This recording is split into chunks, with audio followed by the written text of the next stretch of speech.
Handa ka na ba sa pinakauna mong misyon? Tanong ni Tandang Luna. Napangiti naman si Ipeng. Kagad sumakay sa bangka nito. Oo naman po. Saan po bang unang lakad natin? Tanong ni Ipeng. Mag-iikot lang tayo sa karagatan para maging pamilyar sa iyo ang bawat isla sa lugar na ito. Kung sakaling mag-isa kang lalakad, alam mo ang gagawin mo. Pero syempre, hindi ko hahayaang kumilos ka ng mag-isa.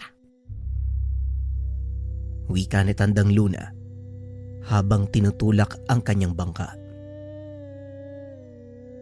Kabisado ko naman po yung karagatan dito sa atin. Hindi na siguro kailangang...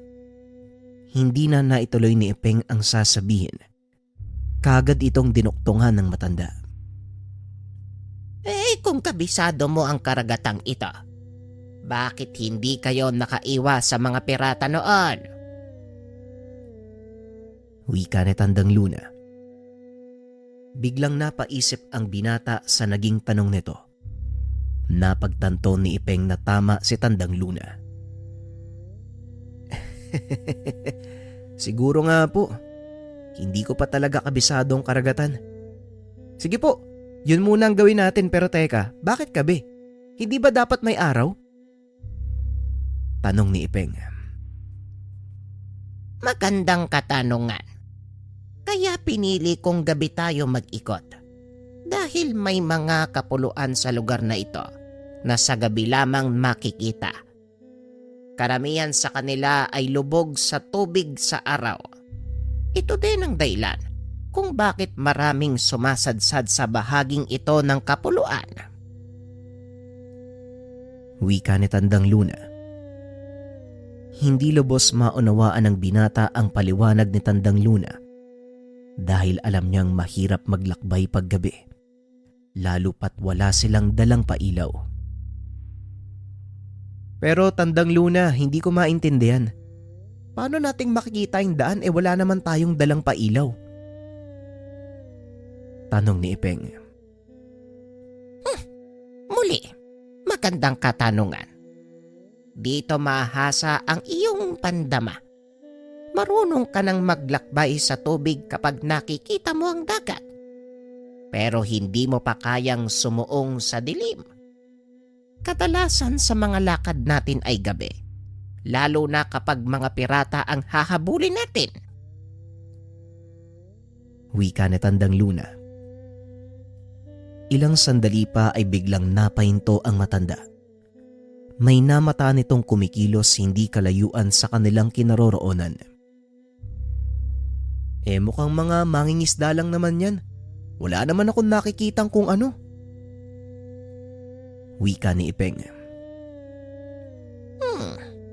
Hindi ko alam. Pero may kakaiba sa kinikilos nila. Masyadong malakas ang agos sa bahaging ito ng karagatan. Kaya naman imposible ang maghulog ng lambat o kawil. Wika ni Tandang Luna. Nanatili sila sa kinaroroonan hanggang sa tuluyang makalapit ang kahina-hinalang sasakyang pandagat. Nakita ng mga ito ang mga bakal na sisidlan. Sandali lang. Mga kemikal yung dala nila, Tandang Luna. Wika ni Ipeng. Tinawag naman ni Tandang Luna ang kaibigang Shokoy sa pamamagitan ng pagtapik sa bangka. Nakakamatay na lason ang dala nila, Tandang Luna. Ano ang gusto mong gawin ko sa kanila? Tanong ni Cathy. Paglaruan muna natin sila. Buti na lang, hindi pa nila naitatapon ng mga sisid lang yan. Kumilos ka, Cathy. Alam mo na kung ano ang gagawin. Wika ni Tandang Luna. Mabilis namang lumangoy papunta sa kinaroroonan ng mga bangka ang nilalang. Tayo po, anong gagawin natin? Tanong ni Ipeng. Manonood lang muna tayo sa mangyayari. Wika ng matanda. Sabay upo sa pinakaunang bahagi ng bangka. Ganon din ang ginawa ni Ipeng. Laking gulat nito dahil biglang umuga ang bangkang nasa harapan nila. Kasunod nito, ang paghampas ng malakas na alon, dahilan para mapasukan ng tubig ang kanilang sasakyan. Nataranta ang mga ito at dali-daling pinaandar ang kanilang sasakyan. Bilisan mo, Ipeng. Hahabulin natin sila. Wika ni Tandang Luna. Kaagad namang pinaandar ni Ipeng ang bangka at sinundan ang mga ito. Nakita nilang dumaong sa isang maliit na isla. Hindi pa man nakakalapit, tumahimik na ang dalawa upang hindi sila mamataan ng mga tao roon. Ano kaya ang ginagawa ng mga yan sa isla? Tanong ni Ipeng. Malalaman natin yan mamaya. Sa ngayon, umikot muna tayo sa bandang likod. Wika ng matanda. Marahang nagsagwan si Ipeng hanggang sa tuluyang mapunta sa likod ng isla. Dito nakita ng matanda ang maliwanag na mga ilaw at ilang kataong naghuhukay. Dito pala nila inililibing ang mga kemikal na yan. Maganda ka, Ipeng. Dadaong tayo. Wika ni Tandang Luna. Pagsadsad ng bangka sa buhangin, mabilis na kumilos si Tandang Luna. Naglakad ito papunta sa mga tao at kinausap. Ay, magandang gabi sa inyo, mga Ginoo. Gabing-gabi na, nagtatrabaho pa kayo. Bati ng matanda. Ngunit tinitigan siya ng masama ng mga kalalakian. Walang pagdadalawang isip na pinagbababaril ng mga ito ang matanda. Walang nagawa si Ipeng kung hindi magtago sa bangka sa takot na matamaan ng bala mula sa mga kalalakihan. Ngunit nagulat ang binata sa mga sumunod na nangyari. Nakita nitong nakatayo lang ang matanda at walang kahit isang sugat na natamo. Delikado ang dala niyong mga sandata. Marami ang mapapahamak kapag tinamaan ng bala. Amin na, ililigpit ko muna. Wika ni Tandang Luna. Biglang hinampas ng malakas na alon ang mga kalalakian. Nabitawan ang kanilang mga baril. Hindi malaman ng mga ito kung saan nanggagaling ang tubig dahil mahigit 10 metro ang layo nila mula sa dalampasigan. Patuloy na pinapanood ng binata ang ginagawa ni Tandang Luna. Kitang-kita ni Ipeng ang takot sa mata ng mga ito. Isa-isang nagsipagpulasan ang mga kalalakian. Ngunit hindi na ito binigyan ng pagkakataon ni Tandang Luna. Nagpakita sa harap ng mga kalalakihan si Cathy. Nanlaki ang mga mata ni Ipeng nang biglang itaas ng nilalang ang kanyang kamay. Hinawakan ng mga kalaban ang kanilang leeg na tila ba nalulunod. Lumabas ang tubig sa bunganga ng mga ito. Isa-isang natumba ang mga kalalakian at nang lumapit si Ipeng upang tignan ang mga ito, nakita ng binatang wala ng buhay ang mga lalaki. Kailangan nilang mamatay, lalo pat nasaksiyan nila ang kapangyarihan ni Cathy. Halika na, may kailangan pa tayong gawin. Uunahan na kita, bata, ha? Hindi ito ang huling beses na may makikita kang mamatay. Sa gawaing ito, may mga buhay na kailangang ibuwis. Hilingin mo na lang na hindi isa sa atin ang gagawa nun. Wika ni Tandang Luna. Sa totoo lang po, inaasahan ko nang mangyayari yung bagay na to eh. Pero hindi ko alam na ganito pala kabrutal. Wika ni Ipeng. Wala pa ito sa kalingkingan ng mga nagawa ko noon. Ayoko nang balikan pa ang pangyayaring yon. Wika ni Tandang Luna. Kagad nang umalis ang dalawa sa isla, nang masiguradong hindi na maitatapon sa tubig ang mga kemikal. Sinabihan din ni Tandang Luna si Ipeng na pumunta sa mga otoridad para iulat ang nangyari, nang sa ganon ay maalis ang mga basura sa lugar. Hindi ko alam kung bakit kailangan sirain ng tao ang likas na yaman, no? Lalong-lalo na yung karagatan. Sa totoo lang, hindi ko alam kung ano ba ang hinahanap nila sa buhay. Wika ni Ipeng. Ang mga tao, kahit kailan hindi nakokontento sa buhay nila. Aminin mo sa sarili mo, Ipeng, kahit ikaw, hindi ka pa rin tumitigil sa kung anong meron ka ngayon. Wika ni Tandang Luna. Opo, tama naman po kayo. Hindi nga po ako nakukontento. Pero hindi din ako aabot sa punto na mamiminsala pa ako ng ibang tao sa paligid ko. Wika ni Ipeng. Lahat naman tayo ganun. Hindi nakukontento sa kung anong meron tayo. Kagaya ngayon. Alam mo, sa totoo lang, kulang pa ang ginawa ko sa mga taong yon kung ikukumpara sa mga pinsalang nagawa nila sa paligid. Wika ni Tandang Luna. Hindi naman maiwasang magtaka ng binata kung bakit ito ginagawa ng matanda. Kaya kinuha niya ang pagkakataon upang malaman ang mga dahilan sa likod ng lahat. Kung hindi niyo po mamasamain, Tandang Luna, pwede ko po bang malaman yung totoong dahilan kung bakit niyo ginagawa to? Tanong ni Ipeng. Hindi nagdalawang isip na magkwento ang matanda. Simple lang ang dahilan, Ipeng. Gusto ko ng mapayapang hinaharap. Lumaki ako sa isang pamayanang walang ibang iniisip kung hindi ang magkaroon ng mapayapang pamumuhay. Ngunit nasira ang lahat ng ito nang salakayin kami ng isang nilalang. Pagpapaliwanag ni Tandang Luna. Dito na napukaw ang atensyon ng binata. Hinayaan nitong ipagpatuloy ng matanda ang kwento. Ayon kay Tandang Luna, tahimik na namumuhay ang kanyang tribo sa dalampasigan. Naroon ito sa bandang Mindanao. Sila ang nangangalaga ng karagatan, maging ang mga likas na yamang nasa paligid ng kanilang pamayanan. Anak ng babaylan ng kanilang tribo ang matanda. Kaya naman meron itong kaalaman sa panggagamot. Ganon din sa paggamit ng mga engkantasyon.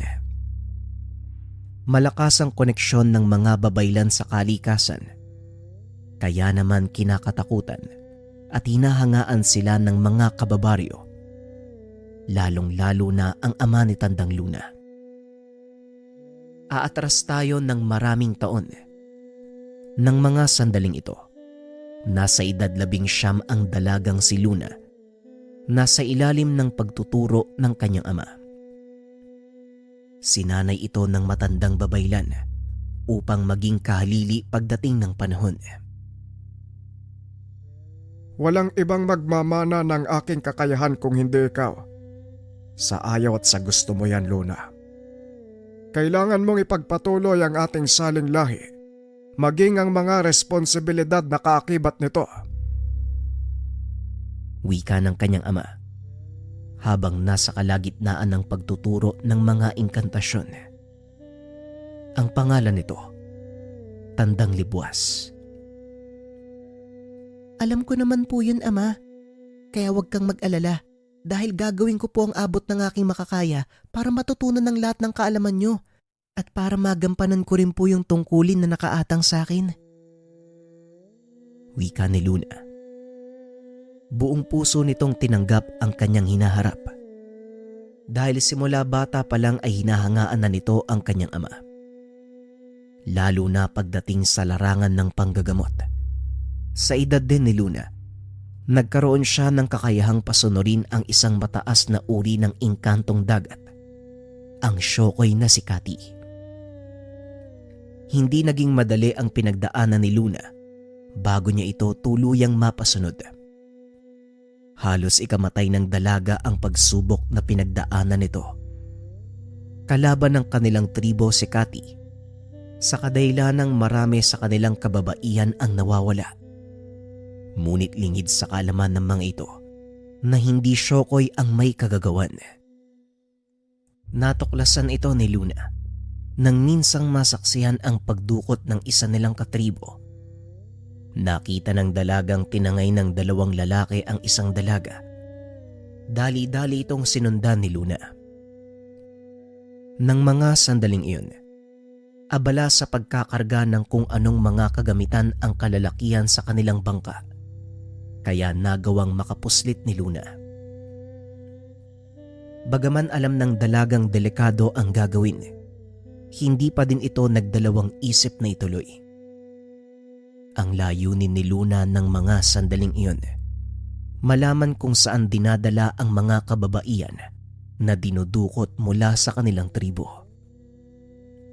Ilang minuto pa, tuluyan ng umalis ng dalampasigan ang mga kalalakihan.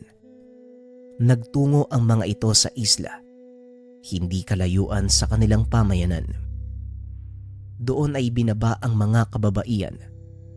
Natuklasan ng dalaga na hindi lang ang kanilang tribo ang naging biktima ng mga ito, kundi maging taga-kapatagan. Hindi napansin ng mga kalalakihan si Luna. Nagtuloy ang mga ito sa kanilang ginagawa. Marahang naglakad ang dalaga papunta sa dalampasigan hanggang sa marating nito ang isang lumang bodega. Dito pinapasok ng mga kalalakihan ang mga babaeng dinukot. Anin ba diba sa mga babaeng to? At saka ang dami-dami naman yata. Tanong ng isa sa mga kalalakihan. Huwag ka ng maraming tanong pa. Binabayaran ka para magtrabaho, hindi para makiusyoso. Kung ano man ang gagawin ng amo ko sa mga babaeng yan, wala na kayong pakialam. Wika ng isang lalaki. Sa hinala ni Luna, ito ang pinuno ng grupo. Ilang sandali pa lumabas ito sa bodega. Kinausap ang isa pang lalaki. Inutusan niya itong isakay sa kotse ang mga nabiyag na kababaihan. Matapos ay naglakad ito palayo. Alam ni Luna na dadalhin kung saan ang mga kababaihan. Kaya naman mabilis itong nag-isip ng paraan para mailigtas ang mga ito. Nang mga sandaling iyon, may taglay namang kaalaman ng dalaga sa paggamit ng mga dasal, lalo na ng mga inkantasyon. Maging ang mataas na kaalaman ng mga babaylan, nagawa nitong pag-aralan. Kinuha ni Luna ang pagkakataong iyon para gamitin ang isa sa mga ito. Marahang lumapit ang dalaga sa tumpok ng mga kalalakihan. Marahang nagbulong sa hangin. Biglang natigilan ang mga lalaki. Isa-isang naglakad papunta sa pantalan. Nagsipagtalunan ang mga ito sa tubig at nilunod ang sarili. Napangiti ang dalaga dahil gumana ang ginamit na kakayahan. Ang tawag ng mga babaylan dito, awit sa hangin. Nang masiguradong ligtas na ang paligid, dali-daling nilapitan ni Luna ang mga kababaihan at kinalagan ng tali. Laking gulat ng mga ito nang makita ang dalaga. Hindi nag-atubili pa si Luna.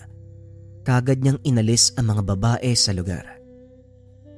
Sa kasamaang palad, habang papasakay ng bangka, napansin sila ng isa sa mga lalaki. Hoy! Bumalik kayo dito! Naku po, malalagot ako kay amo nito, nabayaran na kayo eh! Wika ng lalaki habang nagkakamot ng ulo. Hinanap nito ang mga bandido.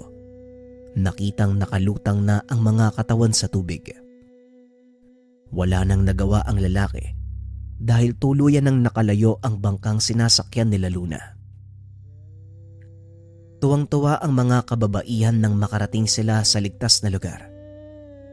Matapos masigurong nakauwi na ang mga kababaihan, bumalik si Luna sa kanilang tribo upang kausapin ang kanyang ama.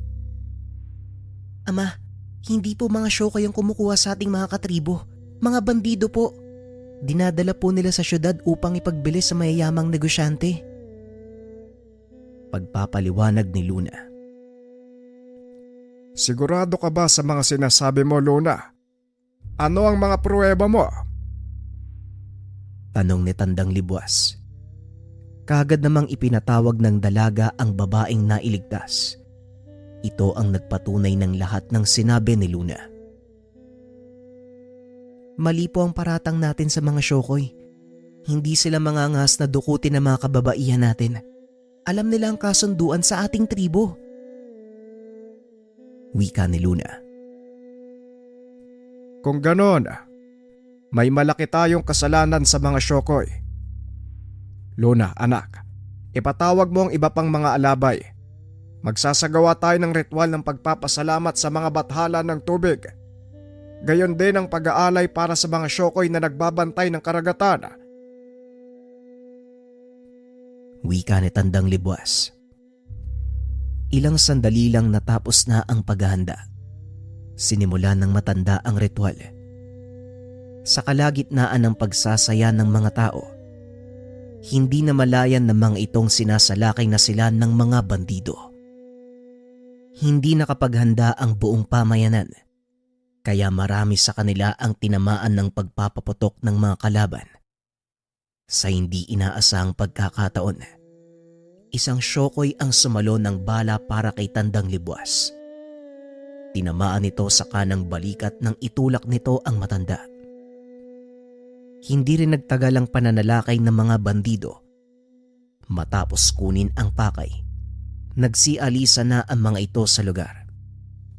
Naiwang nakalubog sa tubig at nagtatago sa ilalim ng mga kabahayan, sina Tandang Libuas at Luna. Kasama ng mga ito ang isang sugatang nilalang. Hindi ko akalaing ililigtas ako ng isa sa mga nilalang na inusig ko at pinaratagan. Patawarin mo sana ako, Shokoy. Kung hindi mo mamasamain, maaari ko bang malaman ang pangalan mo? Wika ni Tandang Libuas habang ginagamot ang sugat ng Shokoy. Nagtataka si Luna dahil alam nitong hindi tinatabla ng bala ang balat ng nilalang, kaya hindi nito maiwasang mag-isip na maaaring may kaalaman ang mga bandidong sumalakay sa lihim na karunungan. Walang anuman, tanda. Kalimutan mo na ang mga nangyari. Ang mahalaga ay napatunayan namin na wala kaming kasalanan. Kati, yan ang aking pangalan. Wika ng nilalang. Sandali lang, hindi ba walang sandata ng tao ang tatalab sa balat nyo? Nagtataka ako eh. Paano kayo tinabla ng bala? Tanong ni Luna. Malakas ang hinala ko. May alam na pangontra ang taong may hawak ng baril. Nagkataong naroon ako. Kaya ako ang tinamaan. Tugon ni Kati.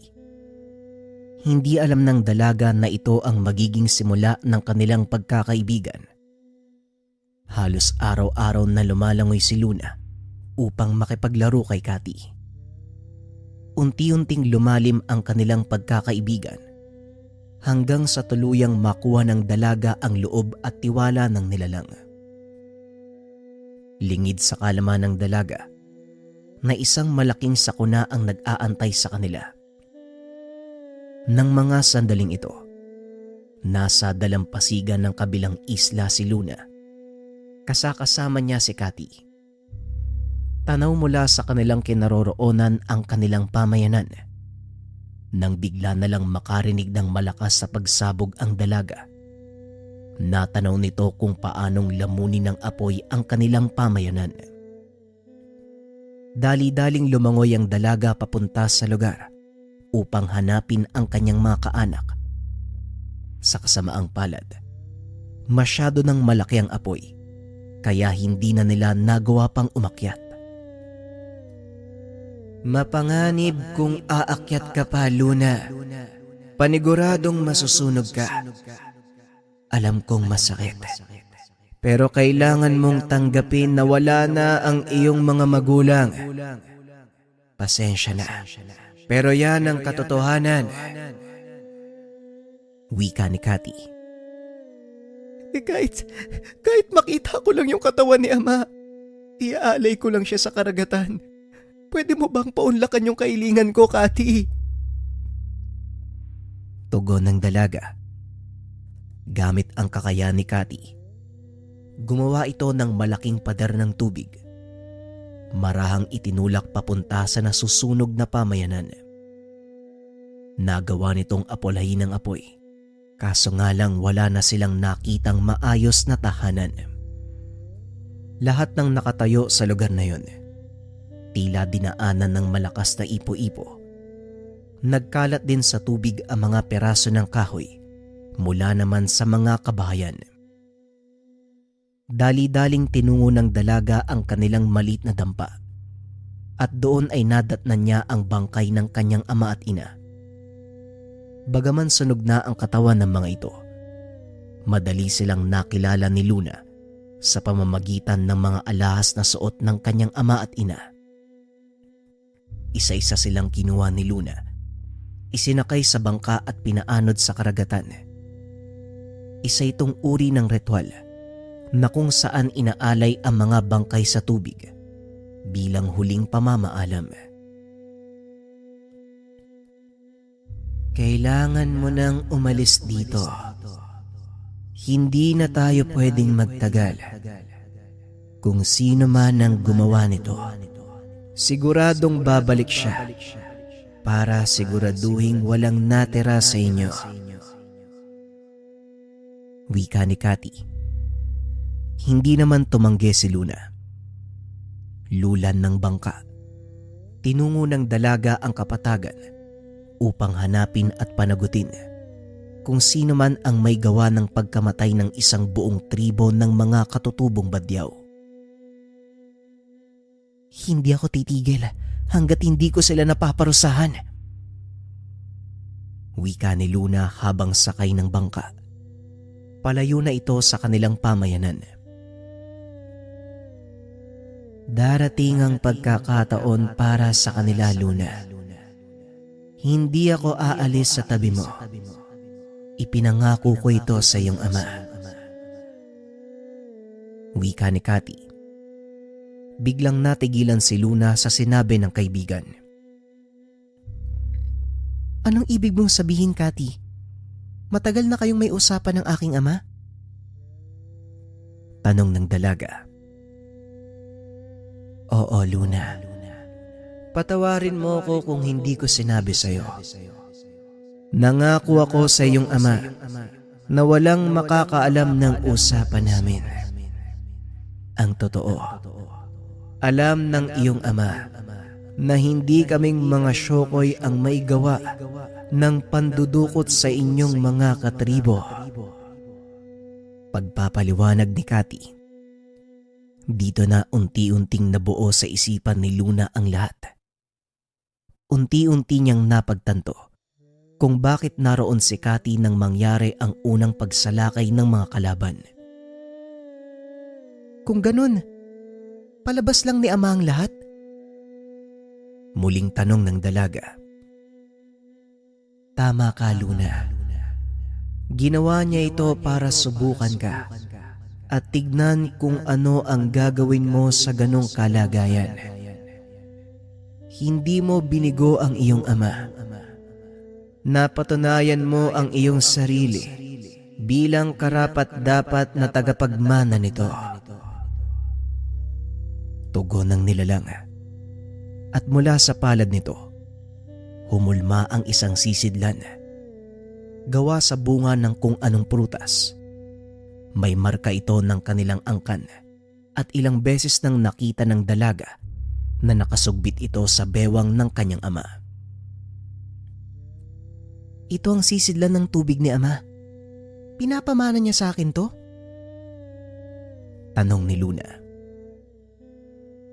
Hindi lang basta sisidlan ng tubig ang isang yan. Ito ang tanda ng aming kasunduan. Maaari akong sumama sa'yo kahit saan ka man magpunta, hanggat may lamang tubig ang sisidlan. At ngayong ikaw na ang may hawak nito, nawa ay gamitin mo sa kabutihan. Tugon ng nilalang.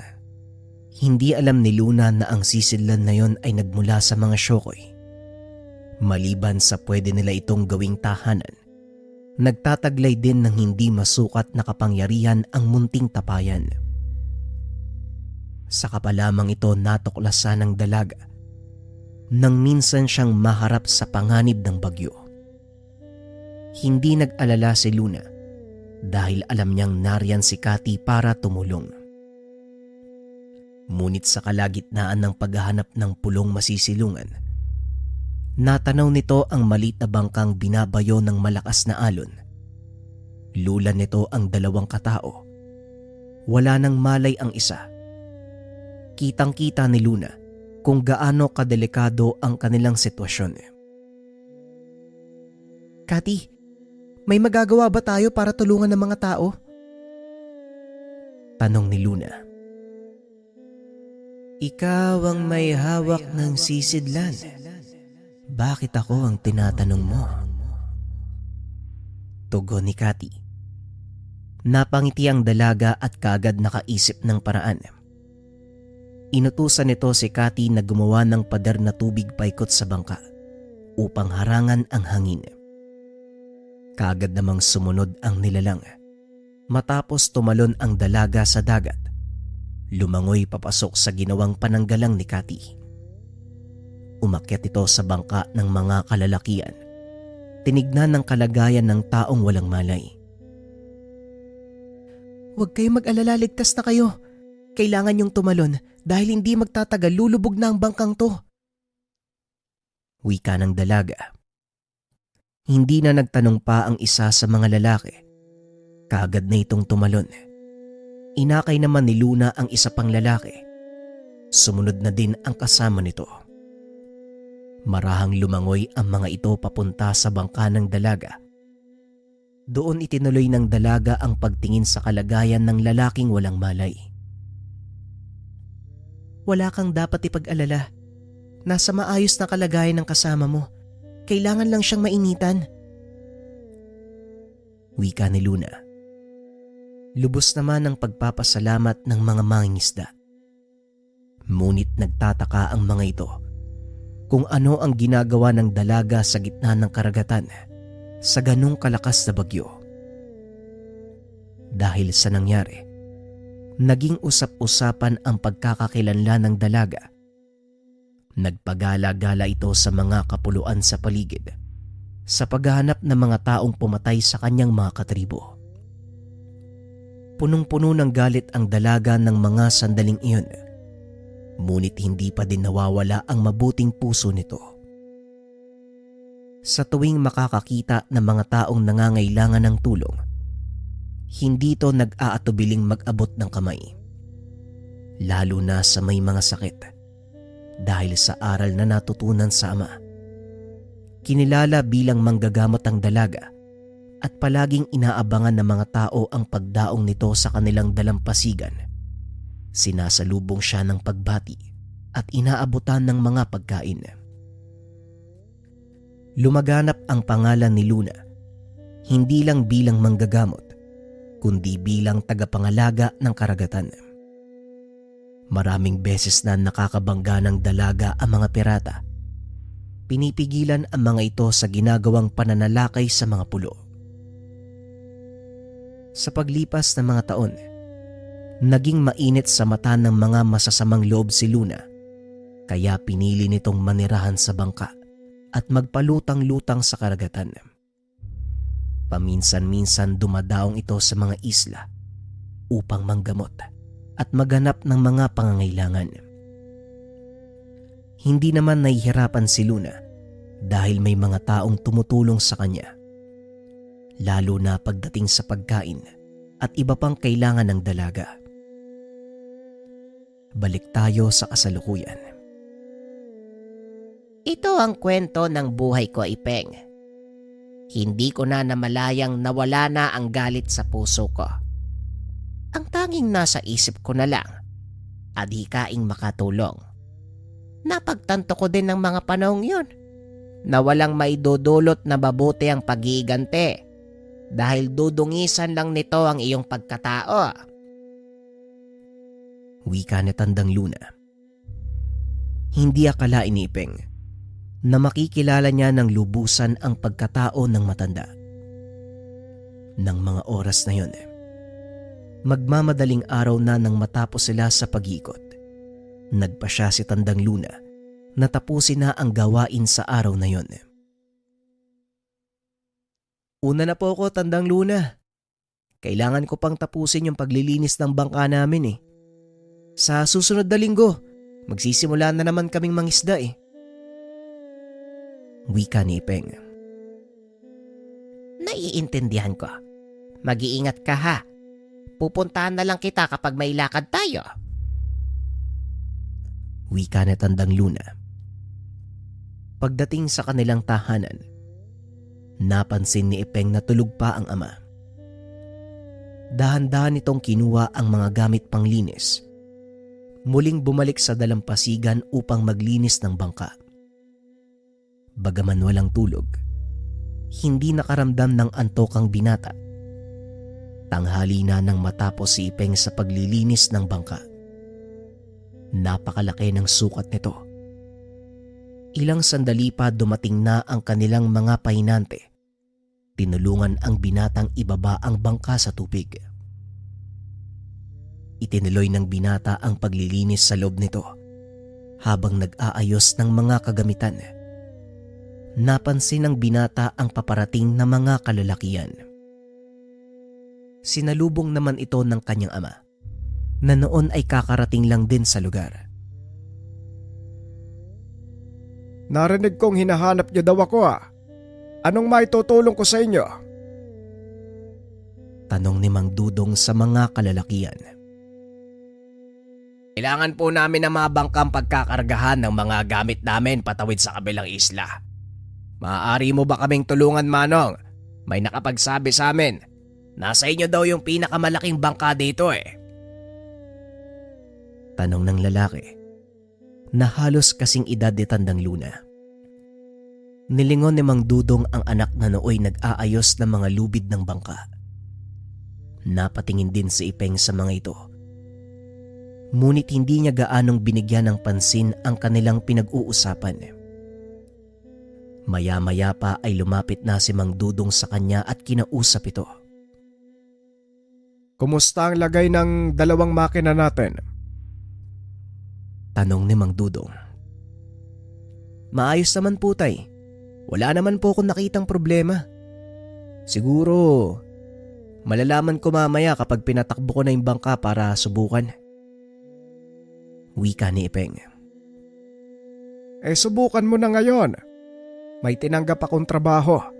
Maghatid ang bangka ng mga kargamento sa kabilang pulo. Hindi kakayanin ng maliit na bangka ang bigat nun eh. Kaya sa atin sila nakiusap. Wika ni Mang Dudong. Sige po, tay. Itataas ko lang po yung mga lubid at pondo. Papatakbuhin ko na to para subukan. Wika ni Ipeng. Matapos iangat ang mga pondo, kagad nang pinaandar ni Ipeng ang dalawang makina. Hinataw ito ng patakbo. Napapangiti ang binata dahil wala itong naririnig na problema. Ilang minuto lang ay bumalik na ang binata sa dalampasigan at kinausap ang ama. Maganda yung hatak, tay. Wala tayong dapat ipag-alala sa makina. At isa pa, kakapalit ko lang din ang langis nito nung isang araw eh. Ayos na ayos to, tay. Wika ni Ipeng. Mabuti naman kung ganon. Ayokong mapaya tayo sa mga panauhin. O sige na, itali mo na muna ang bangka at kakain na tayo ng tanghalian. Inimbitahan nila ako eh. Nakakaya namang tumanggi. Wika ni Mang Dudong. Sumunod ang binata. Naupo ang mga ito sa isang mesa sa loob ng kainan. Dito na kinausap ni Ipeng ang mga uupa sa kanilang bangka. Maaari ko po bang malaman kung ano yung dadali natin sa kabilang isla? Tanong ng binata. Napangiti naman ang matandang kausap ng kanyang ama. Mga pagkain at kagamitan ang dala namin. Magsasagawa kami ng pananaliksik sa lugar na yon. Masyadong marami ang dala namin kaya hindi kakayanin ng maliit na bangka. Ilang linggo kaming mananatili sa lugar. Tugon ng matanda. Pwede ko rin po bang malaman kung tungkol saan yung pananaliksik nyo? Tanong ni Ipeng. Kaagad namang inawat ni Mang Dudong ang binata. Ipeng, ano ka ba? Kung ano man ang gagawin nila sa lugar, labas na tayo doon. Ihahatid lang natin sila at susunduin. Yun lang ang magiging trabaho mo. Wika ni Mang Dudong. Ayos lang ho yan, Mang Dudong. Mas maganda kung alam ng anak mo ang pinapasok niya. Isa akong kolektor ng antigong kagamitan. Napag-alaman ko na ang islang pupuntahan namin, dating tirahan ng mga katutubong badyaw na sinalakay ng mga bandido. Maraming taon na ang nakakaraan. Kaya pinili kong manaliksik sa lugar. Baka sakaling makakuha ko ng mga mahalagang kagamitan. Tugon ng matanda.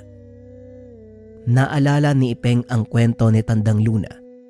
Kaya naman muli itong sumagot. Hindi po ba kalapastanganan sa mga namatay sa lugar yung galugarin sila? Marami sa kanilang nailibing ng buhay dahil sa pagkasunog. At siguro naman, karapatan din nila bilang tawang magkaroon ng mapayapang himlayan. Wika ni Ipeng. Ang totoo, isa yan sa mga dahilan ko kung bakit kailangan kong puntahan ng lugar. Mapayapang tribo ang mga badyaw. Gusto kong malaman ang totoong dahilan kung bakit sila sinalakay ng mga bandido noong araw. Muling tugon ng matanda. Hindi na muling nagsalita pa si Ipeng.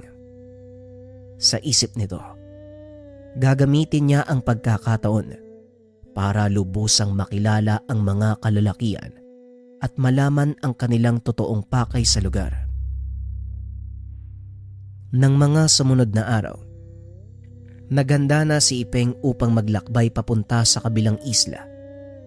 Inantay nitong dumating ang pangkat ni Mang Tristan. Maya-maya pa nagpakita na si Tandang Luna.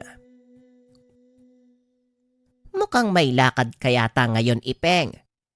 Hindi mga gamit pang isda ang dala mo, kundi mga lubit at pangtali.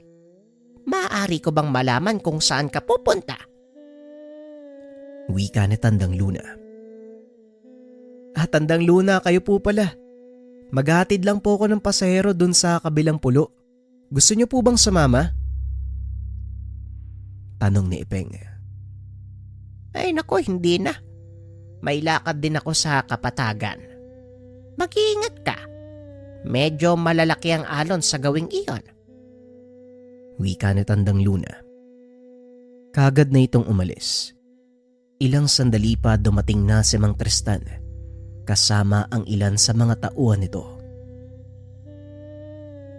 Mukhang kanina mo pa kami inaantay, bata. Ay nako, pasensya ka na ha. Medyo naantala ang biyahe namin eh. Wika ni Mang Tristan. Wala pong problema, Manong. Kung handa na po kayo, tara na. Bago pa tayo abutan ng malakas na agos. Mahirap maglakbay sa gawing iyon eh. Lalo na kapag pumasok yung tubig ng taib. Pagpapaliwanag ni Ipeng. Sa mga hindi nakakaalam, ang taib o taob, salitang Ilonggo na ang ibig sabihin ay pagtaas ng level ng tubig sa dagat. Hibas o hunas naman ang pagbaba nito. Balik tayo sa kwento. Nasa kalagitnaan ng paglalakbay ang bangka nila Ipeng nang nagsabi si Mang Tristan na ihinto sandali ang bangka. Kagad namang pinatay ni Ipeng ang makina. Laking gulat ng binata dahil biglang tumalon sa tubig ang matanda. Anak ng pating naman oh.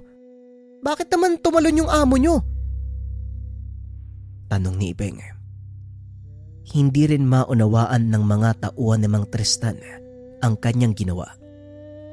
Kaya hindi rin makasagot ang mga ito sa tanong ng binata.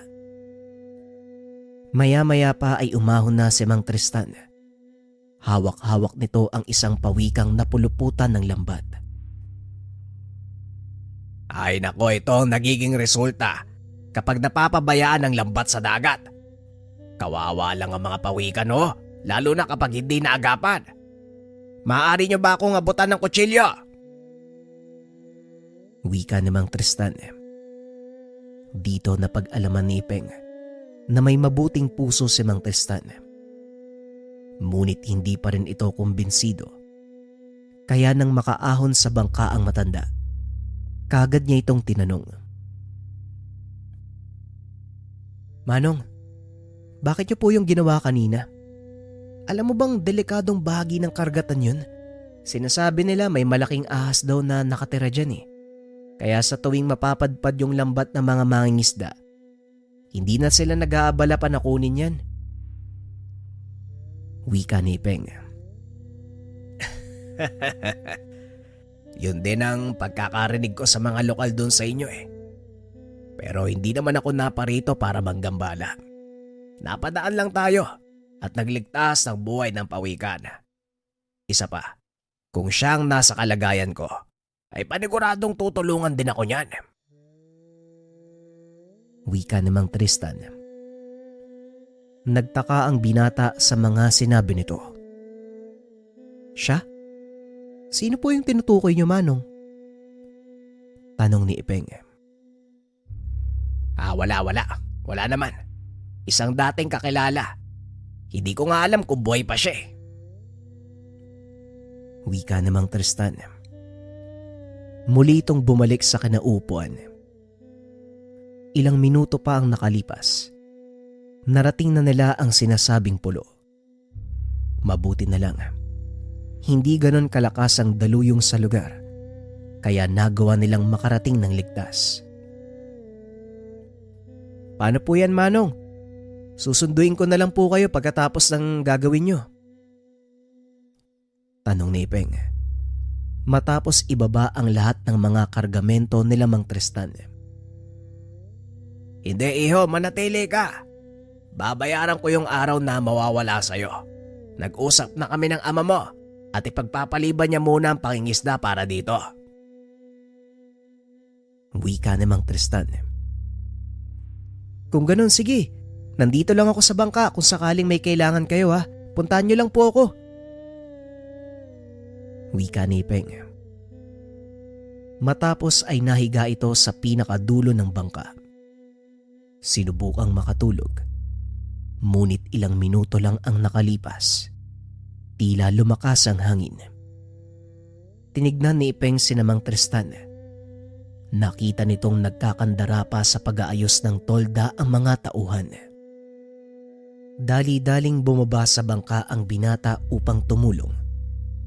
Laking pasasalamat ni Mang Tristan dahil sa taglay na kaalaman ni Ipeng pagdating sa pagtatali. Aba, ito mismo ang dahilan kung bakit gusto kitang nandito eh. Sinabi sa akin ng iyong ama, nakakaiba ang iyong talento pagdating sa mga lubid. Kaya ako siya pinakiusapan eh. Wika ni Mang Tristan. Ganun po ba? Sige po, wala pong anuman ha. Babalik na po ako sa bangka. Tawagin niyo na lang po ako kung sakaling may kailangan kayo, Manong. Wika ni Ipeng. Muli itong sumampa sa bangka. Pagsapit ng gabi, pinatawag siya ni Mang Tristan upang kumain. Hindi naman tumanggi ang binata.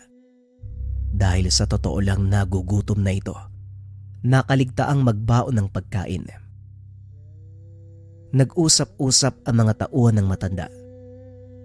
Ayon sa mga ito, maaaring bukas na simulan ni Mang Tristan ang gawain. Ang ilan ay nagrereklamo dahil maghukay sila sa ilalim ng tubig.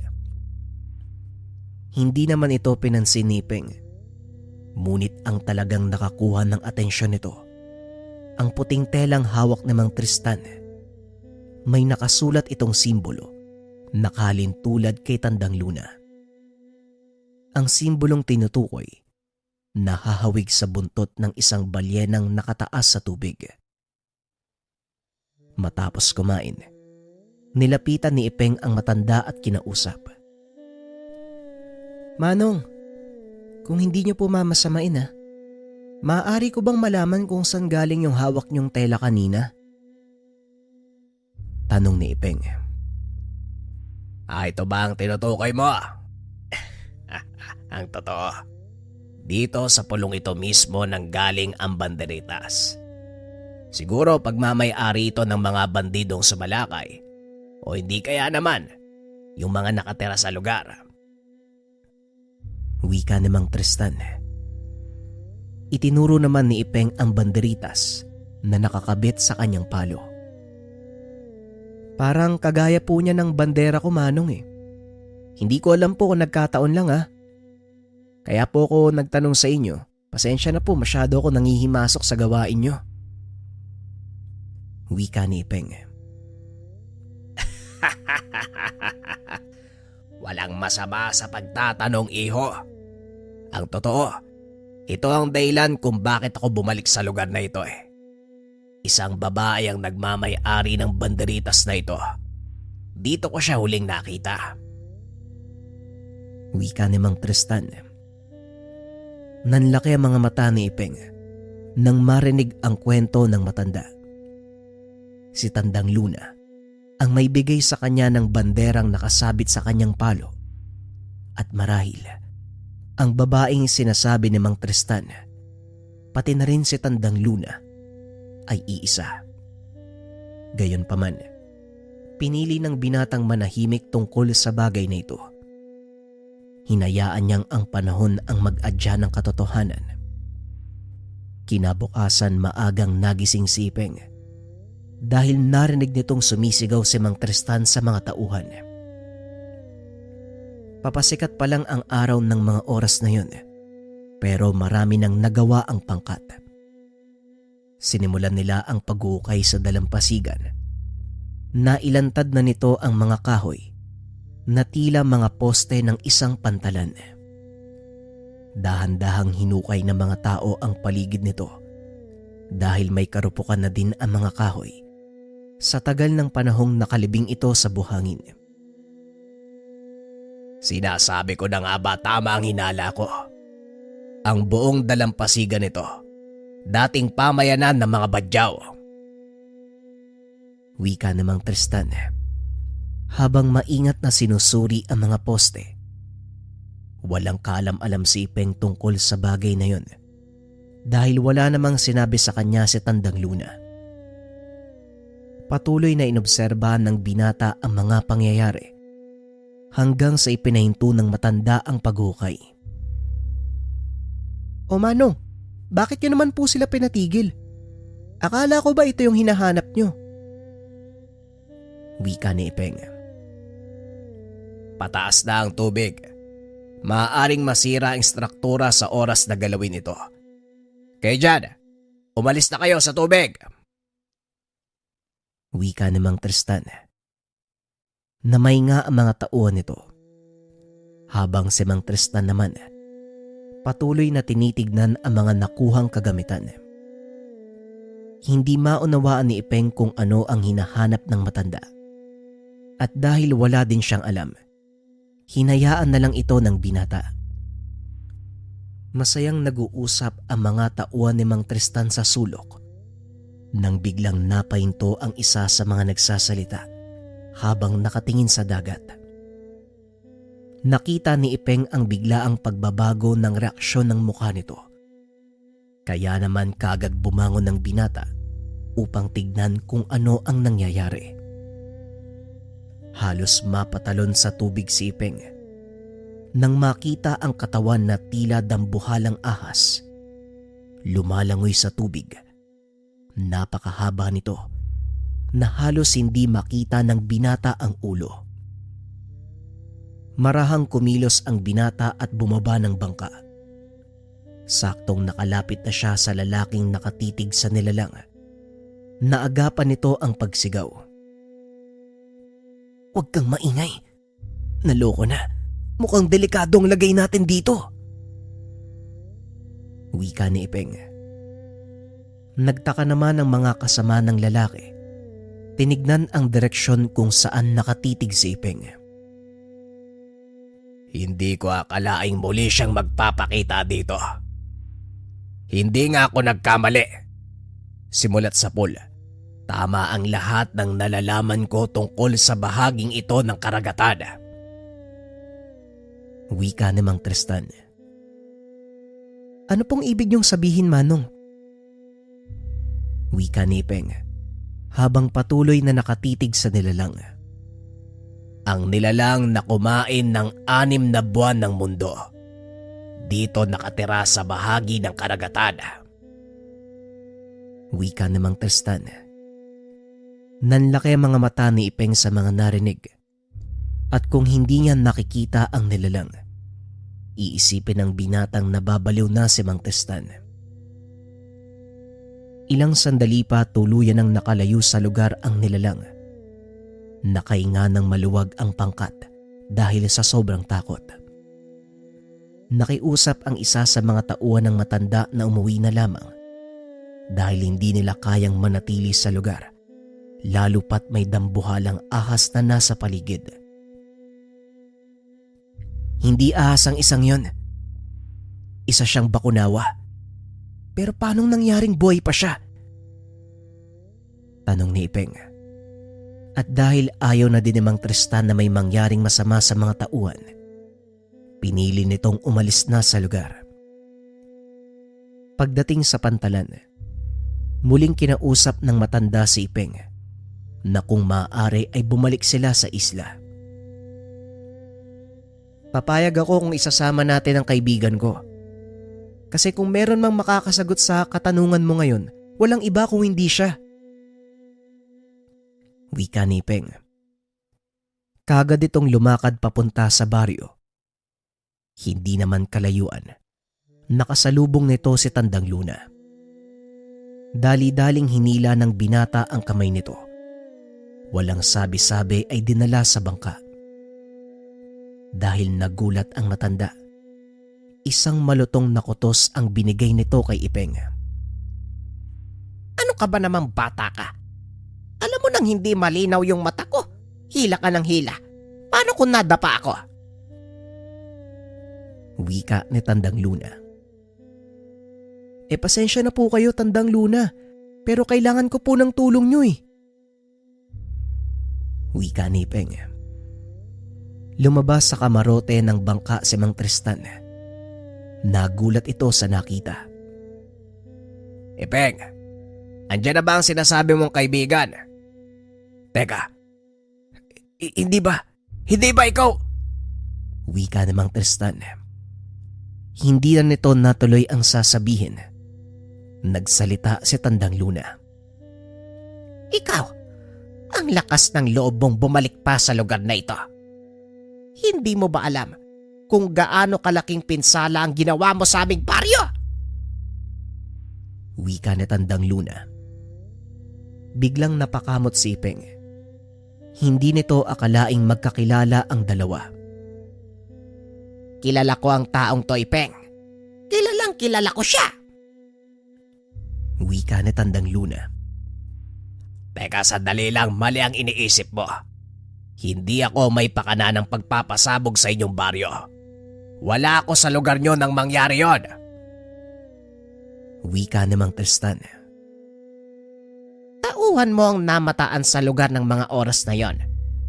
Kahit noong wala na ang aming baryo, naroon pa rin kayo. Para ano? Para siguraduhin walang natira sa amin. Bakit nyo nagawa yon? Tanong ni Tandang Luna. Ramdam ni Ipeng ang galit nito. Ngunit pilit na huminahon ang matanda.